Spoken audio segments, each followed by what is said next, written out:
மக்களே, இன்னைக்கு ஒரு விக்கெட் விழுந்திருக்கு. என்னடான்னு கேட்டிங்கன்னா, இன்னைக்கு ஒரு அதிமுக எம்எல்ஏ பதவியை ரிசைன் பண்ணிட்டு போயிருக்காரு. இப்படியே பண்ணுவாங்களா? அப்படி தான் நடக்கும். இன்னும் பல பல கழக குரல்கள், பல பேர் அவங்கவுங்களோட விஷயங்கள், தாவேக கட்சியிலேருந்தே இன்னொன்று சொல்ல மறந்துட்டேன்.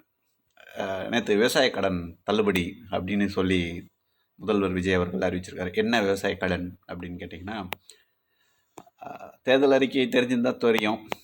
5 ஏக்கர் கீழே நிலம் வச்சுருக்கவங்க கூட்டுறவு வங்கிகளில் வாங்கின கடன் முழுமையாக தள்ளுபடி செய்யப்படும் அப்படின்னு சொல்லியிருந்தார். ஆனால் என்னவோ அதை சொல்லலை. வெளியிலேருந்து வரும்போது ஒன்று சொல்லுவாங்க, அதிகாரிகள் வந்தோடனே ஐயா அப்படி பண்ணால் இப்படி ஆகிடும், இப்படி பண்ணால் அப்படி ஆகிடும் என்னென்னமோ சொல்லுவாங்க. அப்புறம் அவங்களோட பேச்சு கேட்குற மாதிரி தானே இருக்கும். அப்படி தான் விஜய் அவர்களும் அன்றைக்கி 5 ஏக்கர் வச்சுருந்த விவசாயிகள் எவ்வளோ என்று குறிப்பிட்ட தொகையெல்லாம் சொல்லலை. கூட்டுறவு வங்கியில் கடன் வாங்கியவர்களின் கடன் முழுமையாக தள்ளுபடி செய்யப்படும் சொல்லியிருந்தேன் 5 ஏக்கர். ஆனால் இன்றைக்கி சிறு குறு விவசாயிகள்னு அதை 2ஆக பிரித்து அதில் சிறு குறு விவசாயிகளில் குறு விவசாயிகளுக்கு 50,000 வரை கடன் பெற்றிருந்தால் முழுமையாக தள்ளுபடி. அமௌண்ட்டு தான் முக்கியம், அவங்க யாருன்றது கூட அடுத்தது. சிறு விவசாயிகளாக இருந்தால் 50% தள்ளுபடி.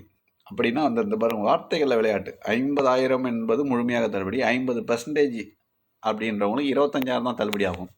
இதில் என்ன சிறு குறு அப்படின்னு கேட்டிங்கன்னா, குறு விவசாயினா 2.5 ஏக்கர் நிலத்துக்கு கீழே வச்சுருக்கவங்களோட வகைப்படுத்தப்பட்டது குறு விவசாயிகள்.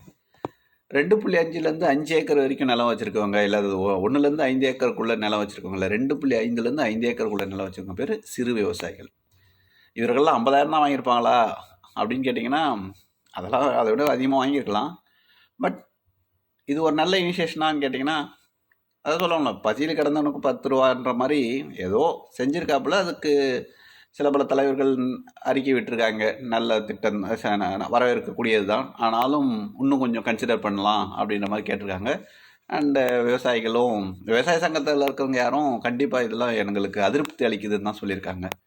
ஏன்னா முழுமையாக தள்ளுபடி பண்ணுவோம் தானே சொன்னீங்க, அது சொன்னதை செய்யணும்லன்னு. என்ன செய்ய போகிறாங்கன்னு தெரியல.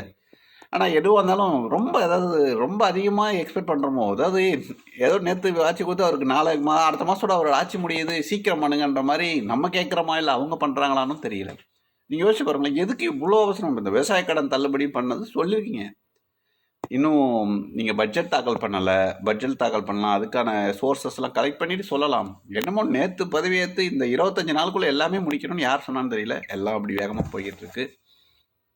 பார்ப்போம் என்ன நடக்குதுன்னு.